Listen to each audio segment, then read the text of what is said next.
In 2026, the TSA is set to change one simple rule. And because of it, thousands of travelers will have their favorite travel gadget taken right out of their hands at security. I can almost guarantee you have this item in your home right now. So what's changing in 2026? It's not a single shocking new item. It's a shift in focus. The TSA is updating its guidelines to close what they see as gray areas, those common items that sometimes get through, sometimes don't, depending on the airport or the agent's mood. Their goal? More consistency. Our goal? To not be caught off guard. This brings us to our first category of items on the new confiscation list: everyday tech gadgets. We all know the rule about laptops and tablets, but the rule expanding in 2026 involves power, specifically portable power banks and charging cords. Here's the conflict. Right now, you can pack a large, high-capacity power bank in your carry-on, no problem. The new interpretation of the rules will focus on the condition of your power banks and how you pack your cords.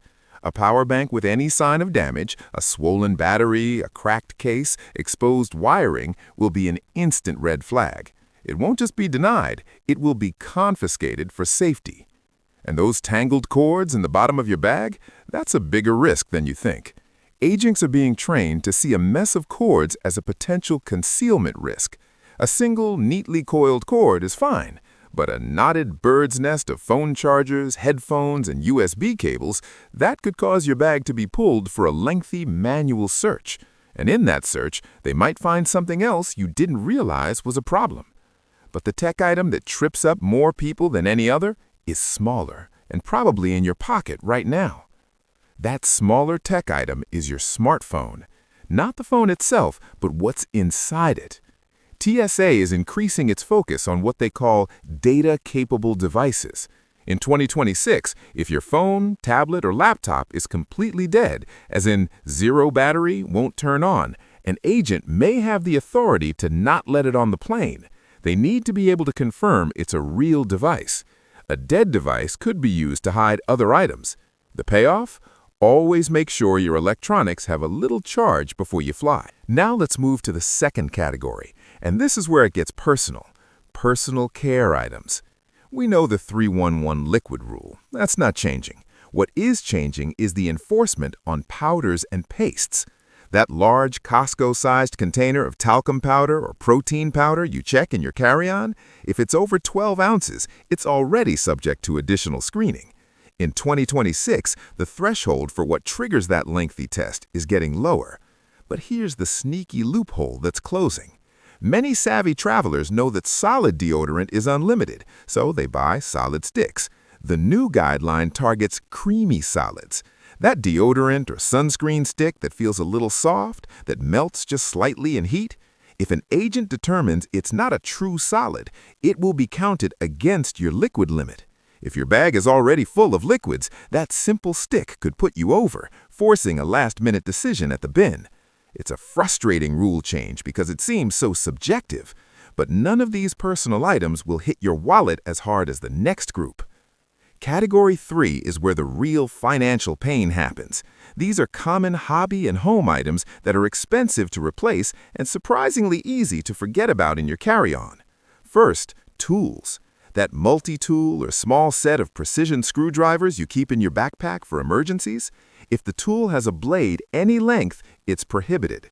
The updated 2026 guidelines are emphasizing that no blades means no blades, ending the leniency some airports had for tiny tools. That $80 multi-tool will be gone in an instant. Next, sporting goods. This one catches grandparents visiting grandkids. Small, hard sports balls like baseballs, golf balls, or even lacrosse balls can be considered potential projectiles. But the big-ticket item is bear spray or large canisters of self-defense spray.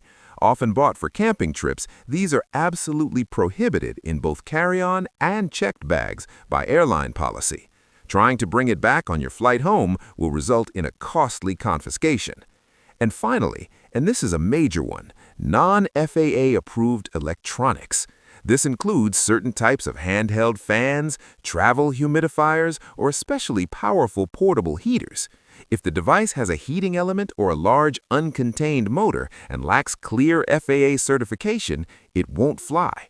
These are items you might buy for comfort, costing well over $100, left behind in the security bin. The conflict is clear. These aren't weird items, they're normal things from normal lives. The payoff seems obvious, just don't pack them. But that's not the full solution, because the real trick isn't just knowing the list. The real trick is having a system.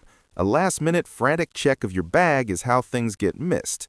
Here's the payoff: your pre-flight checklist to avoid the 2026 confiscations. Step 1. The tech triage. The week before your trip, check your portable chargers. Any swelling? Any damage? Replace them now. Charge all your devices the night before and pack cords neatly using a simple rubber band or pouch. Step 2. The personal care audit. Dump your toiletry bag. For any paste or stick, do the thumb test. Press your thumb hard into it. If it deforms and doesn't spring back, it's a creamy solid. Treat it as a liquid or put it in your checked bag. Step 3. The Did I Forget sweep. This is crucial. Open every pocket of your carry-on, especially the small ones. Did you leave a pocket knife from a weekend project? A tool? That can of bear spray from the camping trip?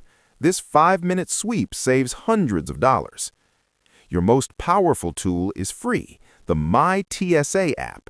Don't guess, use the Can I Bring feature. Type in any item from powder to tools and get the official answer instantly. It's updated with the latest rules, including those coming in 2026. This system is your real protection, but it only guards you against the threats you know about. Using that app and following that checklist will get you through security smoothly, but it won't prepare you for what comes after the checkpoint. Because while you're worried about what's in your bag, major airports are quietly testing new security scanners that don't even need you to take anything out. Not your laptop, not your liquids, not your shoes. These machines use a completely different technology to see inside your luggage in seconds. And how they work and what they might see that you forgot is a story for next time.